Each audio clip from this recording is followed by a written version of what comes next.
మమతా బెనర్జీ యొక్క అరాచకాలకు వ్యతిరేకంగా, అవినీతికి వ్యతిరేకంగా, దేశద్రోహ కార్యక్రమాలకు వ్యతిరేకంగా ఇవాళ బెంగాల్ అంతా ఒకటైంది. మాకు ఈ దేశం ముఖ్యం. ఈ ఎన్నికలకు బంగ్లాదేశ్ చొరబాటుదారులతో వచ్చినటువంటి చొరబాటుదారుల ఓట్లతో గెలిచే టీఎంసీ పార్టీకి, దేశద్రోహులకు, దేశ భక్తులకు జరుగుతున్నటువంటి ఒక యుద్దం. ఈ యుద్దంలో బంగ్లాదేశ్ ప్రజలందరూ కూడా, పశ్చిమ బెంగాల్ ప్రజలందరూ కూడా వాళ్ళ బీజేపీ వైపు ఉన్నారు. మరి ఎట్టి బస్సులో భారతీయ జనతా పార్టీ ప్రభుత్వం పశ్చిమ బెంగాల్లో ఏర్పడబోతున్నది, బీజేపీ ప్రభుత్వం రాబోతున్నది, మోడీ రాజ్యం రాబోతున్నది. కాబట్టి ఇక్కడున్న ఓటర్స్, ఇక్కడ ఉన్న బెంగాలీకి సంబంధించిన సమాజం కూడా అనేక ఇబ్బందులు పడుతున్నారు. మొన్ననే ఇక్కడ హిందువులు అనేటువంటి ఈ బెంగాల్ సమాజం పట్ల ఎంఐఎం పార్టీ మద్దతుతో, ఎంఐఎం పార్టీ సపోర్ట్ తో కొంతమంది గుండాలు డ్రగ్స్ ఇచ్చి, గంజా ఇచ్చి, చాక్లెట్ల పేరుతోని, కేక్ల పేరుతోని వాళ్లకు డ్రగ్స్ ఇచ్చి ఏ విధంగా లోబర్చుకునే ప్రయత్నం చేస్తున్నారో, లవ్ జిహాద్ పేరుతోని ఏ విధంగా హిందూ అమ్మాయిలను మోసం చేసే ప్రయత్నం చేస్తున్నారో ఆ రాకెట్ కూడా నేనే బయటపెట్టినా. అలా రాష్ట్ర ముఖ్యమంత్రి గొప్పలు చెప్పుకుంటే, ఆయనే హోంమంత్రి, ఆయన గొప్పలు చెప్పుకుంటాడు, నేను డ్రగ్స్ నిరోధిస్తున్నా అని. అరే ఫామ్ హౌస్ లో దావతులు జరిగితే వచ్చిన ఇన్ఫర్మేషన్ తో దాడి చేయడం కాదు, అసలు డ్రగ్స్ ఎక్స్చేంజ్ జరుగుతున్నాయి. డ్రగ్స్ సప్లై చేసేది ఎవరు? ఓల్డ్ సిటీలో ఎప్పుడన్నా దాడులు చేస్తావా నువ్వు? ఓల్డ్ సిటీలో ఎంఏ పార్టీ అండాదండలతో డ్రగ్స్ రాకెట్ ఉందా లేదా? బెంగాలీ అమ్మాయిలను లోపరుచుకునే ప్రయత్నం చేసిందా లేదా? దాని మీద రాష్ట్ర ముఖ్యమంత్రి ఏం చర్యలు తీసుకున్నాడు? మేము చెప్పేదాకా ప్రభుత్వానికి సోయలేదు. ఇక్కడ కొంచెం పోలీస్ అధికారులు వరకు సపోర్ట్ చేస్తున్నారు. గంతెందుకన్నా నిన్న చూస్తాం, నిన్న పాత బస్తులో లేదా ఈ రాష్ట్ర ప్రభుత్వం చూసి తెలంగాణ సమాజం అంతా నవ్వుకుంటున్నారు. ఎందుకంటే ముఖ్యమంత్రి హోమ్ మినిస్టర్ ఈడ అక్రమంగా నిర్మాణాలను రోడ్ల మీద ట్రాఫిక్ ఇబ్బంది కలిగించే విధంగా ఉన్నటువంటి నిర్మాణాలను తొలగించడానికి కార్పొరేషన్ అధికారులు వస్తే, పోలీస్ బందోబస్తు వస్తే వాళ్ళ కూల్చేసే సమయంలో పోలీస్ అధికారుల మీద కార్పొరేషన్ సిబ్బంది మీద దాడి చేశారు ఎంఏ పార్టీ వాళ్ళు. సాక్షాత్ ఎమ్మెల్సీ కూడా దాడి చేస్తే కనీసం ఏ ఒక్క వ్యక్తిని కనీసం ఆపే ప్రయత్నం చేయలే. ఇలా అక్కడ గోరక్షను గోవధ నిషేధ చట్టాన్ని అమలు చేయాలని చెప్పి గోవులను వధించడానికి ప్రయత్నం చేస్తుంటే అక్కడ ఆ గోవులను పోలీసులు పట్టించే ప్రయత్నం చేస్తే మా వాళ్ళు మాత్రం నాన్ అవైలబుల్ కేసు పెట్టి లోపడేస్తారు. వాళ్ళు పోలీసులను దాడులు చేయలే. గోవులను రక్షించడానికి ప్రయత్నం చేస్తే నాన్ అవైలబుల్ కేసు పెట్టి జైలు చేస్తున్నారు. ఇక్కడ ఓల్డ్ సిటీలో కార్పొరేషన్ అధికారుల మీద, పోలీసుల మీద దాడులు చేస్తే కూడా చర్యలు తీసుకున్న పాపన పోలే. ఇది రాష్ట్ర ముఖ్యమంత్రి చేతకాంతనం. ఎంఐఎం పార్టీకి, ఓవైసీ కుటుంబానికి రాష్ట్ర ముఖ్యమంత్రి దాసోహం అయిపోయాడు. ముఖ్యమంత్రి కావాల్సింది ముఖ్యమంత్రి పీఠం, అధికారం. హోంమంత్రి నువ్వే. పోలీసుల మీద దాడి చేసిన వీడియో సోషల్ మీడియాలో దేశం మొత్తం చక్కెర కొడుతుంది. మా రాష్ట్ర ముఖ్యమంత్రికి తెలుసో తెలియదు.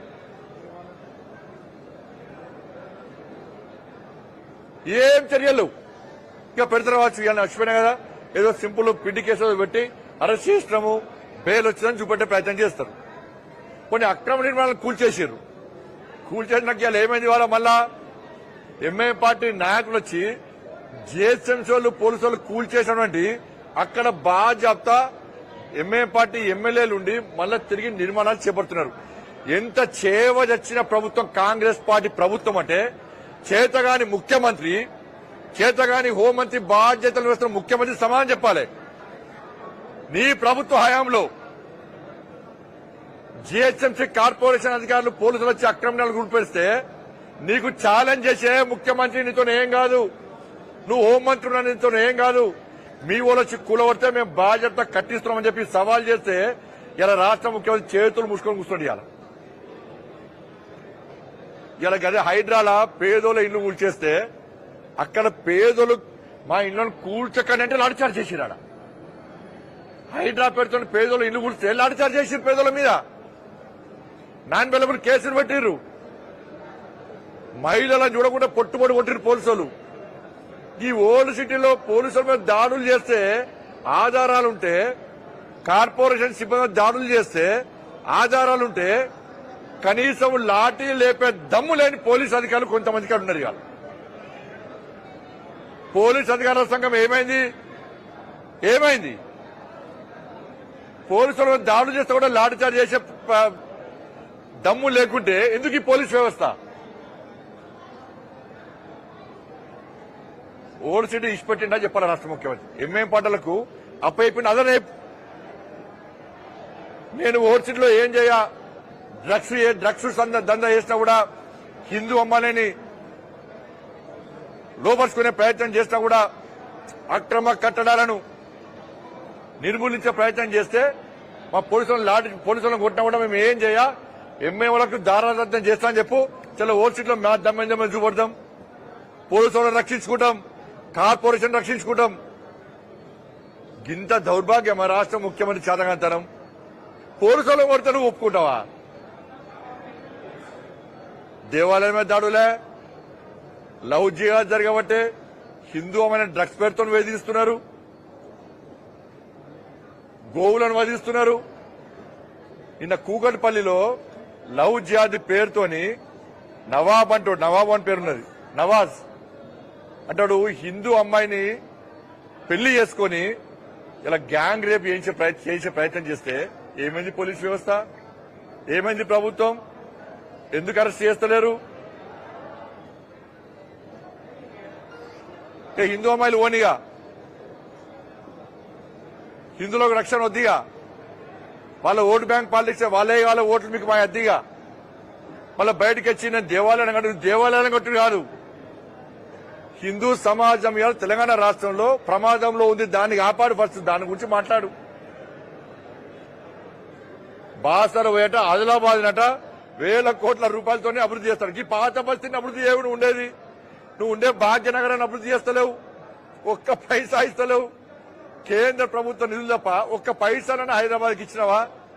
ఇక్కడ ఏడోడట అక్కడ చేస్తాడు, ఆదిలాబాద్ చేస్తాడట. ఇది పెద్ద జోక్. ఇది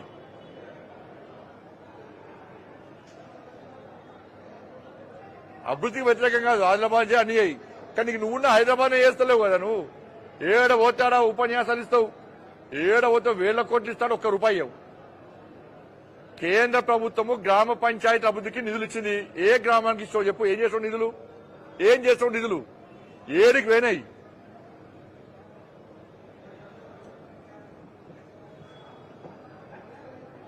కాబట్టి రాష్ట్ర ముఖ్యమంత్రి వెంటనే స్పందించాలి. నిన్న పోలీస్ అధికారుల మీద, కార్పొరేషన్ సిబ్బంది మీద దాడి జరిగిన విషయాన్ని ముఖ్యమంత్రి తీవ్రంగా పరిగణించాలి. లేకుంటే పాత బస్తీ మొత్తం ఆగమాయమే ప్రమాదం ఉంది. ఇక్కడ గుండాలు రెచ్చిపోయే ప్రమాదం ఉంది. ఇవాళ మీరు తొలగించినటువంటి ఆ నిర్మాణాన్ని మళ్ళా కట్టిస్తున్నారు. ఇలా హైడ్రాలో కట్టుకోవడం తప్పు, ఇక్కడ కట్టుకోవడం మాత్రం ఒప్పు. అంటే పాత బస్తీకి ఒక రూలు, వేరే బస్తీలకు ఒక రూలు. పాత బస్తీకి ముఖ్యమంత్రి స్వయం ప్రతిపత్తి కల్పించింది కావచ్చు. మీరు పాత బస్తీలో ఏమన్నా వేసుకోండి, రోడ్లు కబ్జా అయ్యండి, ప్రభుత్వ స్థలాలు కబ్జా అయ్యండి, హిందువుల ఆస్తులు దోసుకోండి, హిందూ అమ్మాయిలను లోపరుచుకోండి, డ్రగ్స్ సప్లై చేసుకోండి, దొంగదందా లంగదందా ఏంటి అని చెప్పి వాళ్ళకు అప్పయిపోయినావా? కాబట్టి ఈ విషయంలో రాష్ట్ర ముఖ్యమంత్రి స్పందించాల్సిందిగా నేను డిమాండ్ చేస్తున్నాను. ధన్యవాదాలు.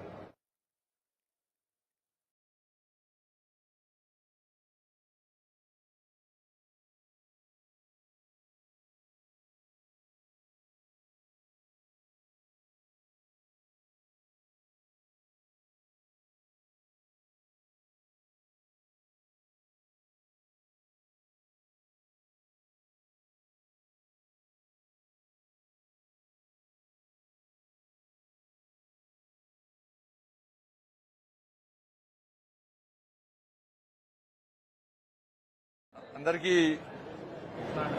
నమస్కారం. బెంగాల్లో జరుగుతున్నటువంటి ఎన్నికల సందర్భంగా ఈ భాగ్యనగర్లోని పాత బస్తీ ప్రాంతంలో బెంగాల్ నుంచి వచ్చి ఇక్కడ స్థిరపడి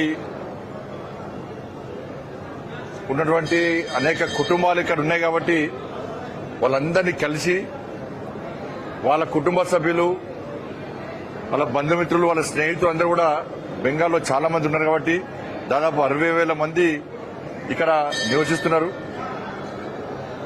వాళ్ళందరితో మాట్లాడి వాళ్లకు సంబంధించినటువంటి వాళ్ళ కుటుంబ సభ్యుల, వాళ్ళ స్నేహితుల ఓట్లను భారతీయ జనతా పార్టీకి వేయించే విధంగా వీరి ద్వారా ఫోన్ చేయించడం కానీ, ఒక SMS ఇప్పించడం కానీ, అటువంటి ప్రచారం చేయడానికి వాళ్ళని రిక్వెస్ట్ చేయడానికి ఈ రోజు రావడం జరిగింది. అనేక బెంగాలీ సమాజానికి సంబంధించి అనేక సంఘాలు వచ్చినాయి. వాళ్ళందరితో రిక్వెస్ట్ చేసినాం, మీ కుటుంబ సభ్యులు, మీ స్నేహితులు ఎవరున్నా ఒక్కసారి ఫోన్ చేయండి. వాళ్ళ ఓట్లన్నీ కూడా భారతీయ జనతా పార్టీకి పడే విధంగా, భారతీయ జనతా పార్టీకి ఓటు వేసే విధంగా మీరు రిక్వెస్ట్ చేసి బీజేపీని గెలిపించాల్సిందిగా విజ్ఞప్తి చేయడానికి రావడం జరిగింది. వాళ్ళందరూ కూడా పూర్తి సపోర్ట్ ఇస్తామని చెప్పి వారు హామీ ఇవ్వడం జరిగింది. ఎందుకంటే బెంగాల్లో శాంతి భద్రత సమస్య ఉన్న విషయం వాస్తవం. మమతా బెనర్జీ నేతృత్వం టీఎంసీ ప్రభుత్వం ఏ విధంగా అరాచకాలు చేస్తున్నది, ఏ విధంగా విధ్వంసాలు చేస్తున్నది, వాళ్ళ బంగ్లాదేశ్ నుంచి వచ్చిన చొరబాటుదారులకు రెడ్ కార్పెట్ పరిచి వాళ్ళకు రేషన్ కార్డులు, ఓటర్ ఐడి కార్డులు, అన్ని రకాలుగా వాళ్ళకు వసతులు కల్పించే ప్రయత్నం మమతా బెనర్జీ చేస్తున్న తరుణంలో అక్కడ ఉండలేక, అక్కడ ఉద్యోగాలు లేవు, అక్కడ ఉపాధి లేవు. మరి ఉపాధి కోసం చాలా మంది ఇక తెలంగాణకు వచ్చారు. అక్కడ ఇబ్బందులు పడి ఈడికి వస్తే ఇక్కడ కూడా అనేక ఇబ్బందులు పడుతున్న విషయం ఇంతకుముందు గతంలో జరిగిన అనేక సంఘటనలకు నిదర్శనం. అనేక సంఘటనలు జరిగినాయి. వాళ్ళకు ప్రతిసారి భారతీయ జనతా పార్టీ ఈ పాత బస్తీలోని మా నాయకులు, మా కార్యకర్తలు, హిందూ ధర్మ రక్షకులు అందరూ కూడా వాళ్ళకు అండగా ఉంటున్నారు. ఇక్కడ కూడా ఉండలేని పరిస్థితి ఉంది. ఎందుకంటే ఈడ కూడా గదే పరిస్థితి. గతంలో కాంగ్రెస్ పార్టీ ప్రభుత్వం బెంగాల్ నుంచి, బంగ్లాదేశ్ నుంచి వచ్చినటువంటి చొరబాటుదారులకు రెడ్ కార్పెట్ వరిసి వాళ్ళకు రేషన్ కార్డులు, ఓటర్ ఐడి కార్డులు ఇచ్చి సత్కారాలు సన్మానం చేస్తే తర్వాత 10 సంవత్సరాలు తెలంగాణ రాష్ట్రాన్ని పాలించినటువంటి బీఆర్ఎస్ పార్టీ ప్రభుత్వం ఏకంగా డిప్యూటీ సీఎం అయితే హోమ్ మినిస్టర్ ఉన్నటువంటి వ్యక్తి అయితే మహమూద్ అలీ వాళ్ళకు షెల్టర్ అని ఇవ్వడం, వాటి ప్రారంభోత్సవాలు చేయడము, వాళ్ళ ప్రధానమంత్రి ఆవాస్ యోజన ఇల్లు కూడా వాళ్ళకే ఇవ్వడము, వాళ్ళకు సన్మానాలు, సత్కారాలు చేయడము.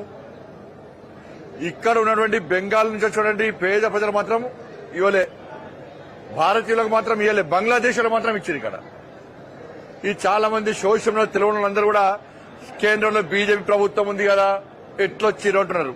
వాళ్ళు ఇప్పుడు రాలే. 2014 కంటే ముందు కాంగ్రెస్ పార్టీ ప్రభుత్వం ఈ దేశంలో ఉన్నప్పుడు బంగ్లాదేశ్ నుంచి, ఇతర దేశాల నుంచి అక్రమంగా ఈ దేశానికి వచ్చారు. వచ్చిన తర్వాత 2014 తర్వాత వాళ్ళని కట్టడి చేసింది నరేంద్ర మోడీ గారి ప్రభుత్వం.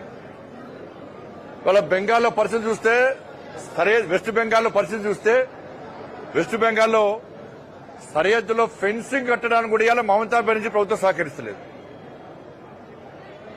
అక్కడ జవాన్లందరూ కూడా రాత్రి బవలు ఈ దేశాన్ని కాపాడడానికి ఎంత కష్టపడుతున్నారో మనకు తెలుసు.